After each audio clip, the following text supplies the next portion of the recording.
यवतमाळ जिल्ह्यातील नवीन घडामोडी पाहण्यासाठी आजच आमचा MH29 मीडिया या चॅनलला YouTube वर सबस्क्राइब करा आणि बेल आयकॉनला प्रेस करा। MH29 मीडिया, बातमी आपल्या गावाची।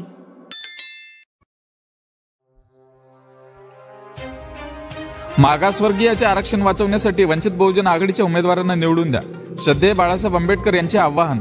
यवतमाळ जिल्ह्यातील विविध विधानसभा मतदारसंघात उभ्या असलेल्या वंचित बहुजन आघाडीच्या प्रचारार्थ आयोजित सभा समता मैदानावर आयोजित केली होती।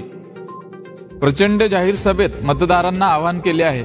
वंचित बहुजन आघाडीचे राष्ट्रीय अध्यक्ष बाळासाहेब आंबेडकर यांच्या व्यासपीठावरून सर्वप्रथम यवतमाळ जिल्ह्यातील दिग्रस विधानसभेसाठी उभे असलेले नाजूकराव धांदे, यवतमाळसाठी डॉक्टर नीरज वाघमारे व पुसदसाठी माधवराव वैद्य, उमरखेडसाठी तात्याराव हनवते, राळेगावसाठी किरण कुमरे तर वणीसाठी राजेश निमसटकर आदी अधिकृत उमेदवारांचा परिचय करून त्यांना निवडून देण्याचे आवाहन केले आहे।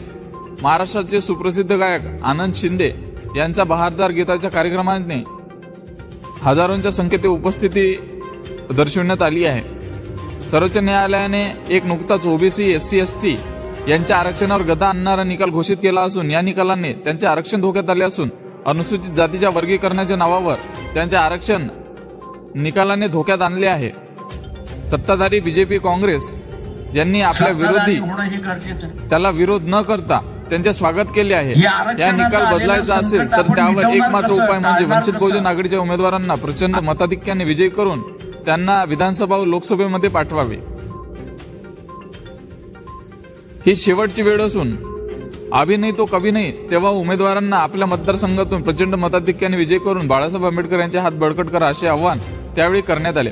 व्यासपीठावर वंचित बहुजन आघाडीचे अधिकृत उमेदवार नाजूकराव धांदे, डॉक्टर नीरज वाघमारे, माधवराव वैद्य, तात्याराव हनवते, किरण कुमरे, राजेश निमसटकर पदाधिकारी उपस्थित होते। भाषणापूर्वी त्यांना समता सैनिक दलातर्फे मानवंदना देण्यात आली। या कार्यक्रमासाठी महाराष्ट्राचे सुप्रसिद्ध गायक आनंद शिंदे आणि संच मुंबई यांचा बहारदार गीत गायनाच्या कार्यक्रमाने हजारोच्या संख्येने उपस्थित असलेला जनता मंत्रमुग्ध झाली होती। या सभेला यवतमाळ जिल्ह्यातील सर्व तालुक्यातील वंचित बहुजन आघाडीचे पदाधिकारी, कार्यकर्त्यासह समाज बांधवांनी हजेरी लावली होती।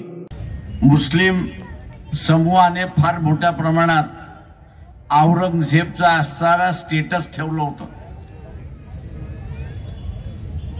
औरंगजेबचं स्टेटस ठेवलं होतं।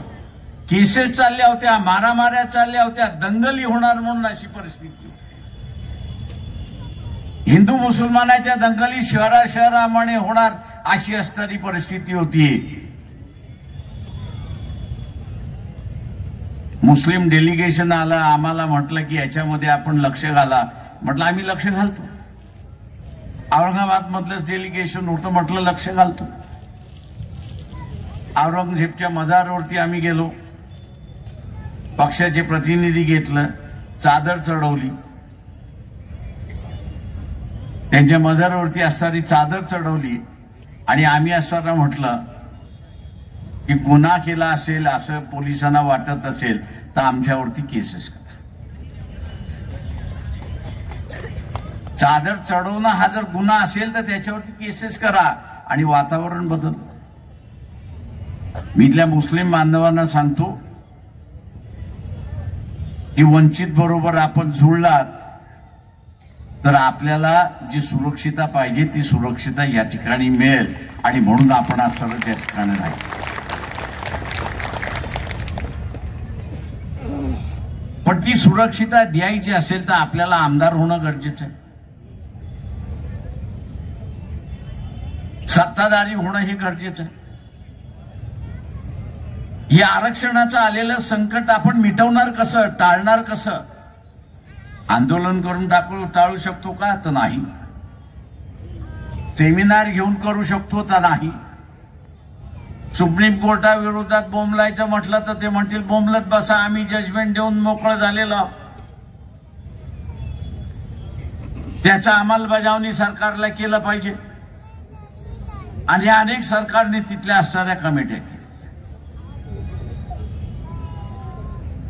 हे जजमेंट उलथवायचं असेल तर एक लक्षात घ्या, हे जजमेंट इथलं उलटवायचं असेल आणि SC ST OBC ला मिळणारा आणि मुसलमानांना मिळणारं आरक्षण हे टिकवायचं असेल,